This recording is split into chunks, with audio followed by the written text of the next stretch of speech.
We're welcoming you out tonight. We started a new series called Happy. And tonight we're talking specifically about money. As we are at the centerpiece of the new river with the $1 million mansions all around us, I want you to think about if money is truly happiness. As you open your mind tonight to explore down what could really bring you true happiness, are you willing to give up what the world calls happiness for what Christ calls true happiness? As we explore tonight, I challenge you to think, be willing to give up, and be willing to try this very, very new form of happiness that only Jesus can offer. As we continue in the conversation, I wanted to bring us tonight to a really good magazine, Relevant Magazine. And Relevant has a great article, and I wanted to share it with you. It talks about how our generation can break its addiction to money. The article is entitled, Laying It Down, Learning to Live with Less in a Culture of Excess. Just a couple thoughts from this article by Jesse Carey. The Red Campaign, I'm sure you're familiar with it, with Bono and Oprah and all the celebrities. The Red Campaign and the controversy surrounding it illustrate a larger debate that has many wondering how to reconcile consumerism and social responsibility. This is the whole thing that's talking about how we can raise AIDS awareness and raise money for AIDS as we buy clothes, as we consume fashion here in America. And as they send money to this campaign, this is basically talking about this article briefly. It says, and beyond just the duty as a global citizen, the Christian whose life is built on biblical guidelines that warn of material excess must engage in an even more complicated discussion. In light of the prevalence of mass consumerism and how it affects his or her faith. It's a really good question. How in the world can we live in a world that says, what am I going to do to survive today? And then we live in that world and wake up and we go, I wonder if I'm going to go to Starbucks today. I wonder if I'm going to go eat out today. I wonder where I'm going to go eat out. I wonder if I'm going to go get a smoothie or an ice cream cone. I wonder what I'm going to do. And the world wakes up and asks themselves the question, how am I going to survive today? I believe tremendously in the quote by Tony Campolo, by Jesus, quoting Jesus, saying, Jesus calls us to a radical surrendering. And this is the picture here of somebody from our generation with money over his mouth. Jesus calls us to a radical surrendering, Tony Campolo. I believe that consumerism is going to kill us. Jesus is very clear, and he is very strong with love. Here in Matthew chapter 19. Matthew chapter 19 talks about a couple things, but the latter part of the verse, talks about divorce. It talks about the little children in Jesus. And then it comes down in the last part of the chapter. It talks about money. It talks about consuming. It talks about love of money, control. And the story of the rich young ruler, read it with me. It goes like this. Now a man came up to Jesus and asked, Teacher, what good thing must I do to get eternal life? Why do you ask me about what is good? Jesus replied. There's only one who is good. If you want to enter life, obey the commandments. Which ones?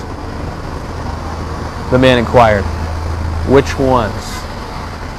Jesus replied, do not murder, do not commit adultery, do not steal, do not give false testimony, honor your father and mother, and love your neighbor as yourself. All these I have kept, the young man said. What do I still lack? Jesus answered in verse 21, if you want to be perfect, go, sell your possessions and give to the poor, and you will have treasure in heaven. Then come, follow me. I love how Jesus does that. It's like he just wants to tell you, he wants to tell me, he wants to tell us, he's like, hey, here's the hardest thing I know for you. whatever it is may be tonight. I don't know if it's you're addicted to pornography. Give up pornography. And then he goes, and then come follow me. Almost like with this smirk on his mouth, like this, like he loves you so much that he's so in tune with what will make you better. But to you, it's like, are you kidding me? Give up Coach purses, Coach handbags, give up Chanel earrings, give up the stuff that I love. Are you kidding me? And then you have this smirky little smile. Come follow me. It's like Jesus just knows our heart before we even say it. He just knows so much about us, and he cares so much for us that he challenges us in the hardest things, and he challenges us with absolute love. And Jesus, only Jesus could do that. That was verse 21. We pick the story back up. We join the conversation back in verse 22. When the young man heard this, he went away sad because he had great wealth. You see, this series is called Happy. And the exact opposite thing happens right here. This man is sad because he walks away completely broken, because the very thing that Jesus says to do to follow him is the very thing that has owned his life. You see, the rich young ruler is not about a man who owns so much that he is the ruler over all. It's the fact that money, the very thing that he thinks he owns, in fact, rules him. Wow.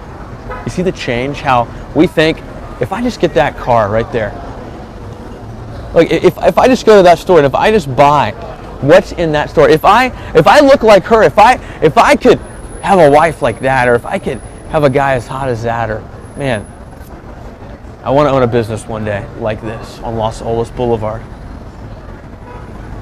If we really think in our minds that by achieving that, we will be ruling some kind of thing on this earth, we have truly lost our mind. And I'm not telling you that you who have money, if you have money, that you're bad and that you're a sinner and that you're wrong. We're going to pick the conversation up in a second and figure that part of it out. But I am telling you that if you are achieving that as your life's goal, and that will give you happiness, I challenge you to follow further in the conversation with Jesus now and his disciples. Let me reiterate verse 22. When the young man heard this, he went away sad because he had great wealth. One final thought before I move into the conversation with the disciples. Jesus says, do these things. He's talking about the commandments. This is a good Jewish boy he's talking to. And this good Jewish boy says, hey, I haven't killed anybody. I haven't committed adultery. I haven't stolen. I've honored my parents. I've loved my neighbor as myself. I've done those things. And Jesus says, good. And he goes, why can't that be good enough? He goes, hey man, the thing that consumes you, the thing that owns you, give it up. And then follow me. Wow. Powerful implication. What stands in the way tonight of you who are not willing to give up whatever it is? I don't care if it's MySpace. I don't care if it's as simple as, taking out the trash for your parents.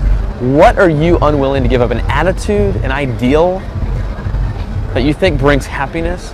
Oh, if I can control this person, then I'll have happiness. Give it up, man. I hear the same words tonight and heed the same words to give it up. It's not just as simple as following Jesus by physically walking around with him. It's a matter of changing our lifestyle to be reformatted, to not just letting go, but giving to the poor, giving to the needy. Not just saying, look, I'll give away my boat, I'll give away my keys, but giving it away to those who have a need.